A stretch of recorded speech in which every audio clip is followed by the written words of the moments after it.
Bismillahirrahmanirrahim. Alhamdulillah rabbil alamin wassalatu wassalamu ala Rasulillah wa ala alihi washabihi wa man walah. Amma ba'd. Assalamualaikum warahmatullahi taala wabarakatuh. Anak-anak semua, alhamdulillah kita berjumpa lagi dalam pembelajaran kita secara PDPR lagi. Masih lagi PDPR. Tak tahulah bila kita akan dapat kembali ke sekolah seperti biasa. Sama-samalah kita berdoa. Baik, mudah-mudahan anak-anak semua dalam keadaan sihat walafiat, tidak boring, tidak tertekan dalam pembelajaran kita secara PDPR. Mudah-mudahan anak-anak dapat belajar dengan baik, dengan seadanya, insya-Allah. Baik, pertemuan kita pagi ini bersama dengan Ustaz. Pelajaran kita ialah Ulum Syar'iyah satu masa. Kita akan bincangkan pada pertemuan kali ini tentang akidah. Tajuk kita ialah beriman kepada kitab. Beriman kepada kitab. Okey, baik. Jadi Ustaz nak kamu semua seperti biasa, Ustaz nak kamu semua buka buku teks, buka surat 72. Bukan surat 72 ya. Bukan surat 72.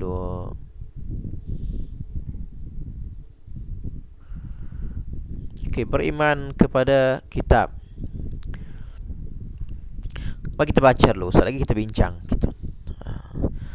Kita baca, kita bincang. Tajuk kita ialah beriman kepada kitab. Okey, beriman kepada kitab. Dia perhati dan teliti. Tajuk kita apa?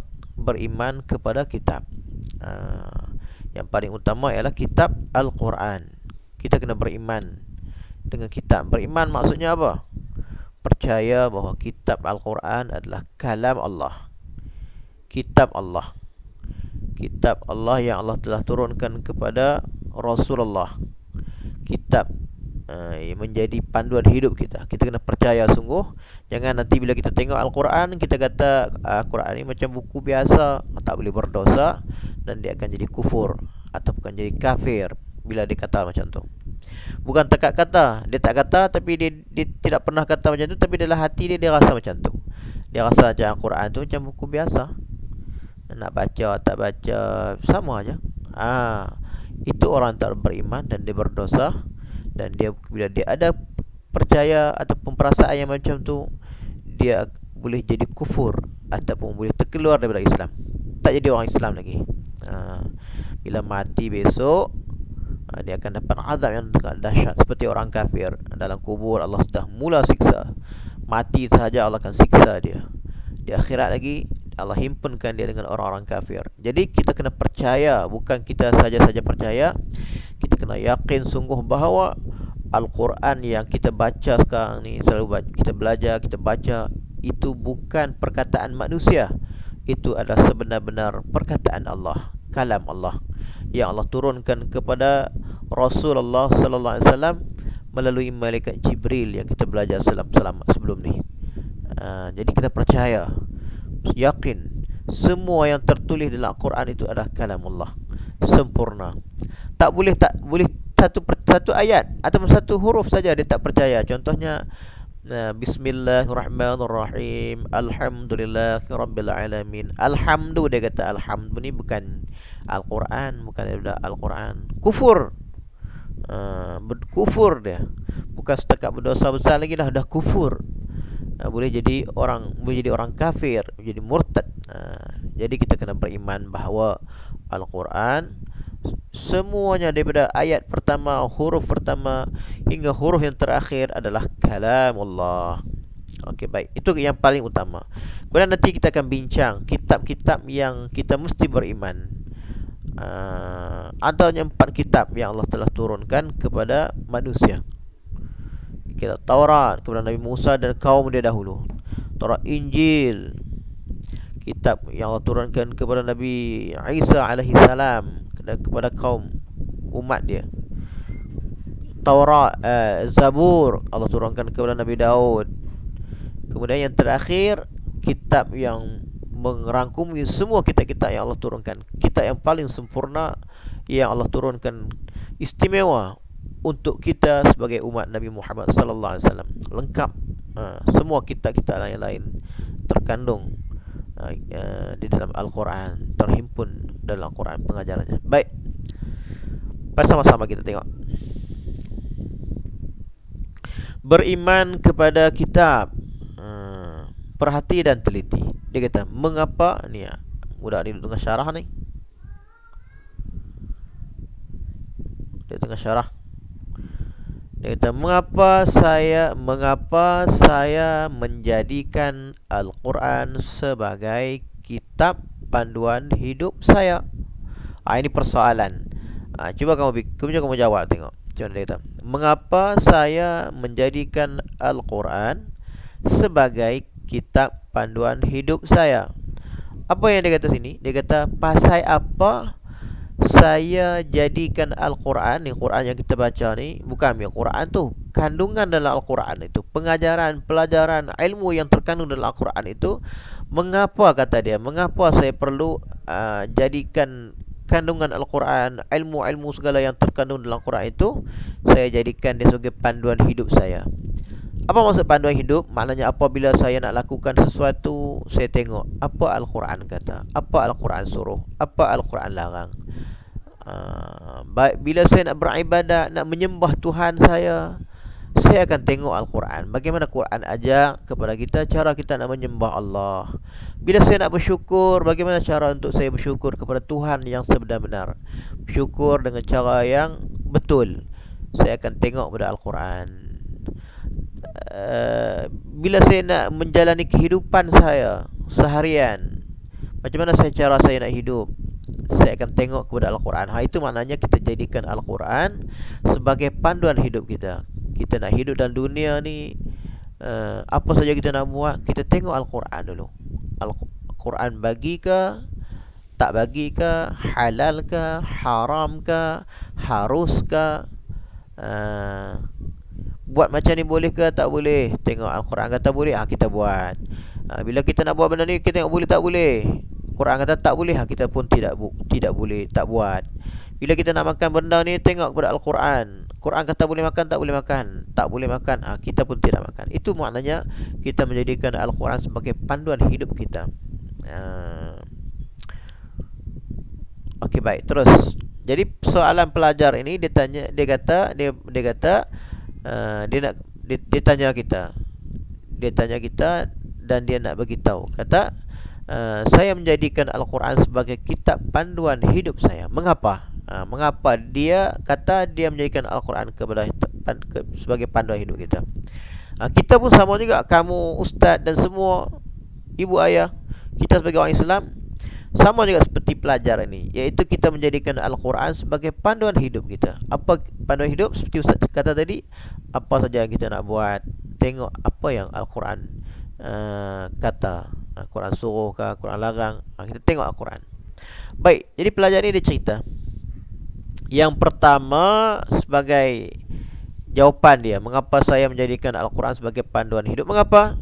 Ini jawapannya. Dia kata, saya menjadikan Al-Quran sebagai kitab panduan kerana kerana apa?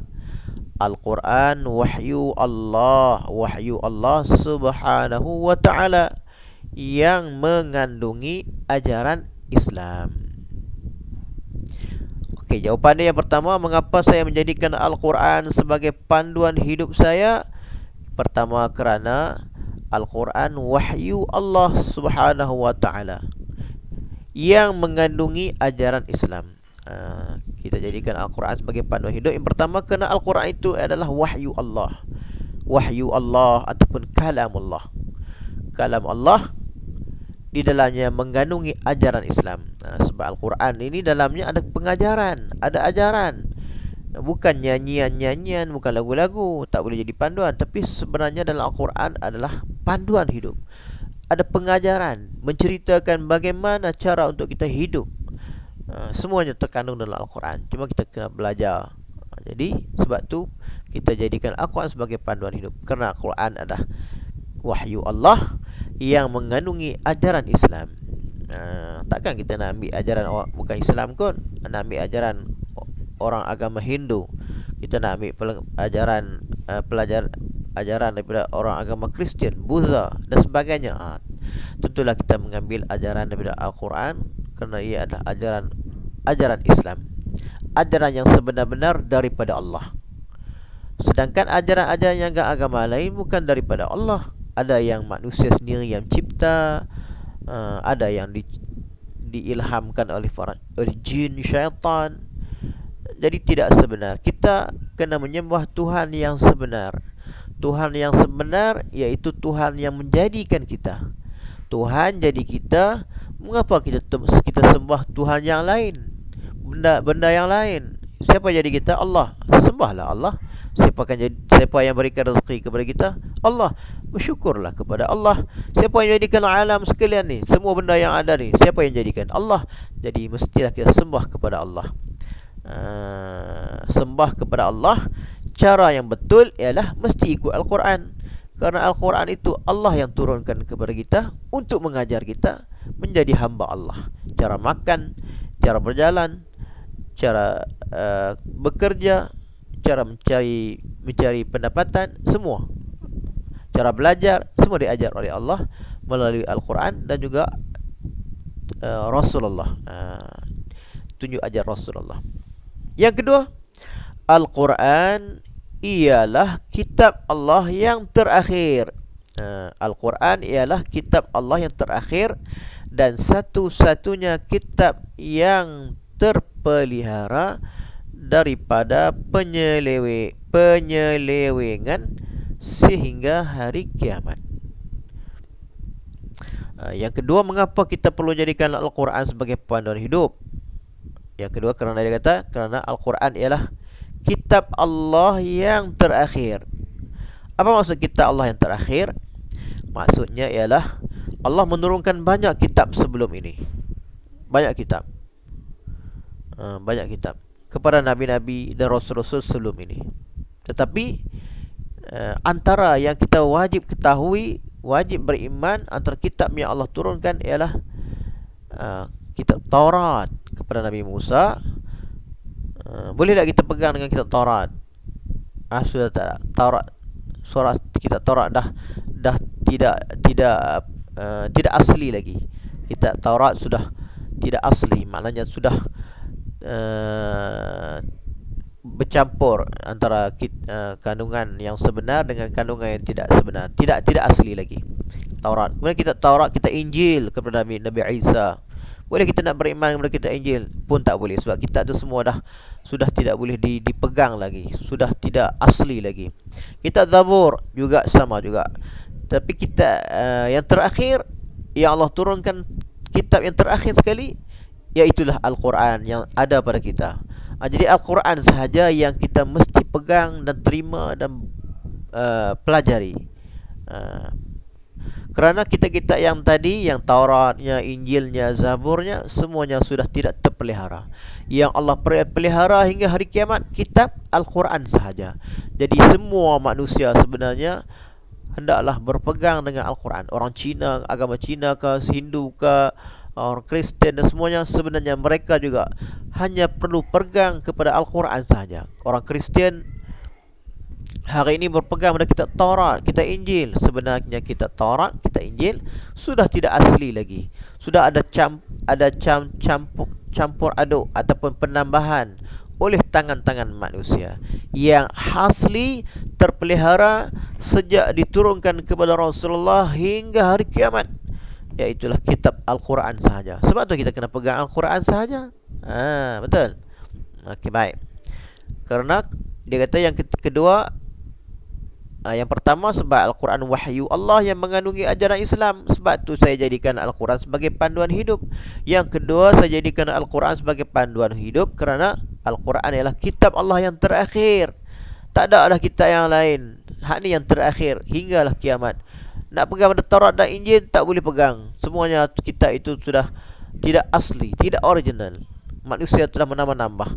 Yang original, asli seperti diturunkan hanya Al-Quran. Jadi saya berpegang pada Al-Quran. Dan satu-satunya kitab yang terpelihara daripada penyelewengan. Maksud yang ada hanya Al-Quran saja yang terpelihara, yang terjaga. Siapa yang jaga? Siapa yang pelihara? Allah. Kitab lain Allah tidak jaga, Allah tidak pelihara. Hanya Al-Quran saja Allah pelihara, Allah jaga. Jadi Al-Quran kita terpelihara dari penyelewengan. Al-Quran terpelihara sehingga hari kiamat. Okey, baik. Okey, terus.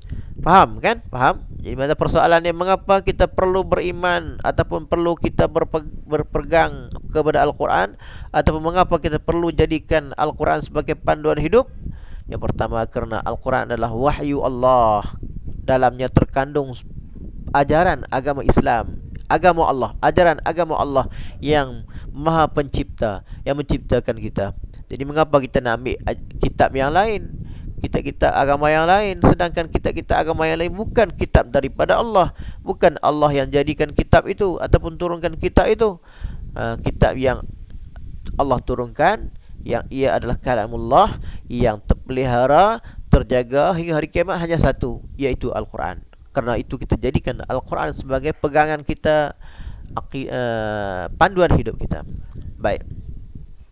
Kemudian soalan seterusnya, dia kata apa? Mengapakah kita wajib beriman kepada kitab? Soalan. Jadi Ustaz tanya kamu, mengapa kita wajib beriman kepada Al-Quran? Mengapa kita wajib beriman kepada Al-Quran, kepada kitab? Mengapa? Kalau kamu ingat, Ustaz ada cerita tadi. Kamu boleh faham dari apa yang Ustaz sampaikan tadi. Mengapa kita perlu beriman kepada Al-Quran, kepada kitab? Mari kita tengok jawapan dia.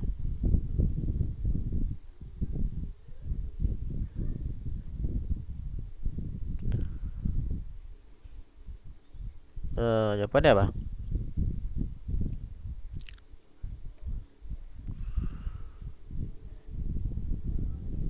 Dia kata baca dan faham.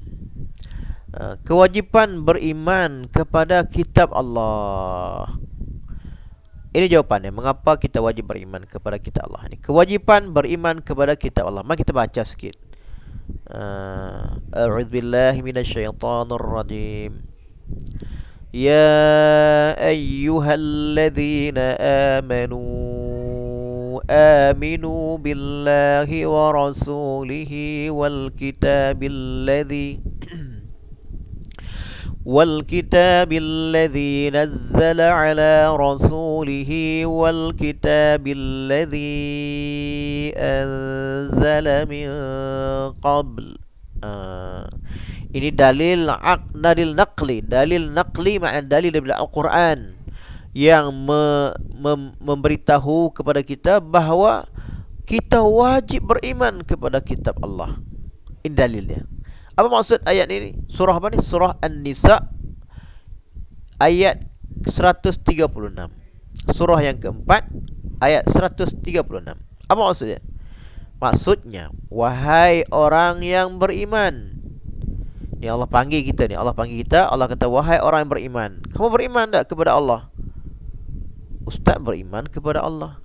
Kerana Allah yang jadikan ustaz. Allah yang berikan rezeki kepada ustaz. Allah yang ciptakan ustaz dengan sangat sempurna. Ada mata boleh lihat. Ada mulut boleh bertutur, boleh mengajar, boleh beritahu kepada, menyampaikan ilmu kepada kamu. Ada telinga boleh mendengar. Jadi mengapa ustaz tidak menyembah Allah? Tidak beriman kepada Allah? Jadi wahai orang yang beriman. Allah panggil kita, wahai orang beriman.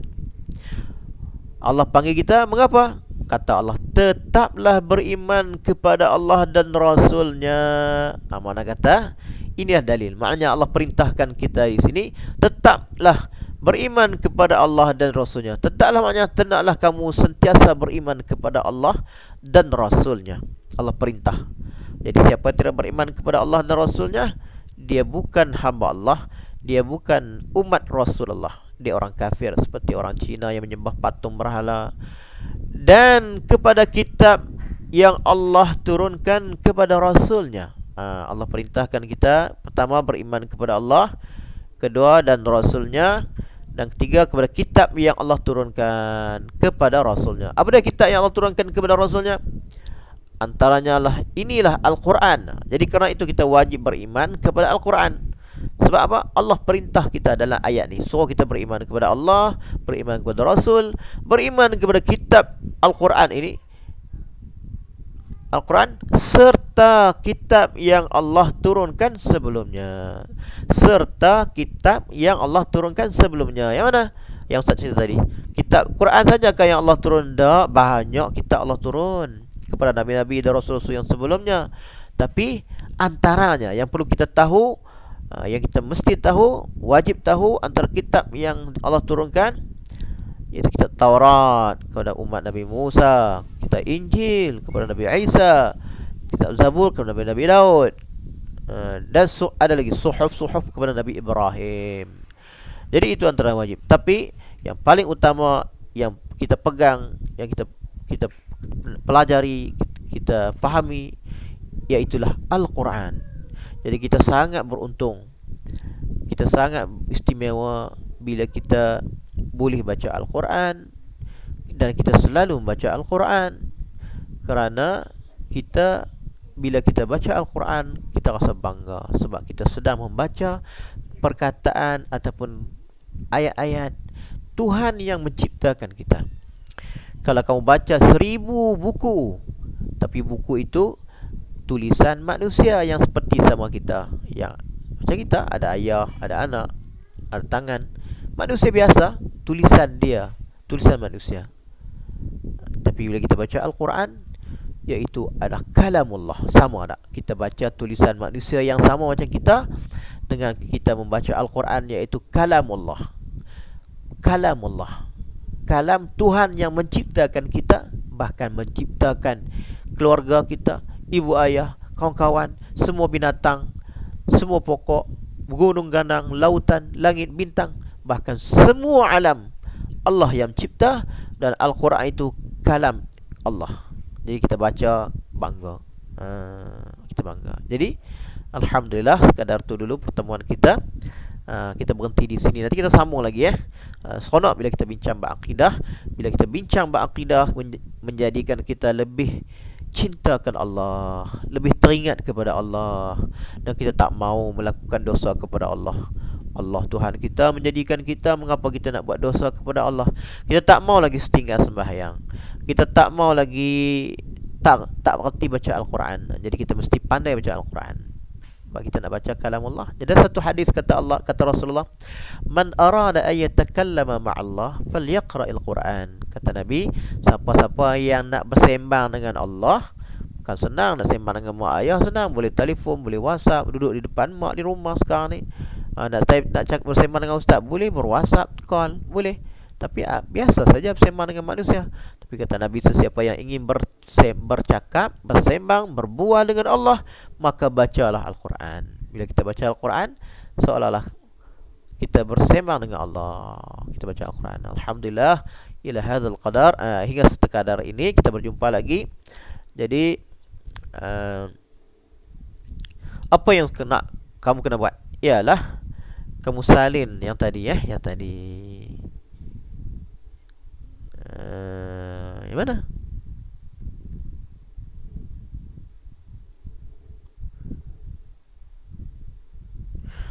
Yang ni kamu salin, kamu tulis tarikh hari ini 13 hari bulan 7, kamu tulis hari ini hari Selasa, kamu tulis tajuk beriman kepada kitab. Kemudian kamu tulis soalan ni, mengapa saya menjadikan Al-Quran sebagai kitab panduan hidup saya? Kamu tulis tu. Kemudian kamu cari jawapan di sini. Kamu tulis jawapan yang pertama dahulu. Saya menjadikan Al-Quran sebagai kitab panduan kerana Al-Quran wahyu Allah Subhanahu Wa Taala yang mengandungi ajaran Islam. Al-Quran ialah kitab Allah yang terakhir dan satu-satunya kitab yang terpelihara dari penyelewengan sehingga hari kiamat. Yang ini, mengapakah kita wajib beriman kepada Allah? Kalau kamu nak buat juga, kamu salin soalan ini, mengapakah kita wajib beriman kepada Allah? Jawapannya yang mana? Jawapannya yang ini. Kamu salin dalil naqli tu. Kalau kamu rajin, kamu baca sambil-sambil. Jadi kita pun tak nak masa setengah jam. Oh, satu jam. Jadi kamu salin ini dalil bukti ataupun dalil kata kita wajib beriman kepada Allah adalah ayat Al-Quran sendiri. Yang kedua, sekarang tu dulu, sekarang ini. Ini jawapannya. Nanti kita sambung lagi ya, insya-Allah. Baik, kita jumpa lagi pada sesi yang berikutnya, pembelajaran secara PDPR. InsyaAllah. Billahi taufiq wal hidayah. Wassalamualaikum warahmatullahi taala wabarakatuh. Ada jangan lupa isi kedatangan kamu selepas ni dengan klik link yang Ustaz berikan. Siapa yang tak klik link itu dan tak isi kedatangan, Ustaz kira dia tidak hadir. Dan orang yang tidak hadir nanti akan dicatat nama dia, akan dicatat nama dia, dikira tidak hadir, seperti tidak hadir ke sekolah. Assalamualaikum warahmatullahi taala wabarakatuh.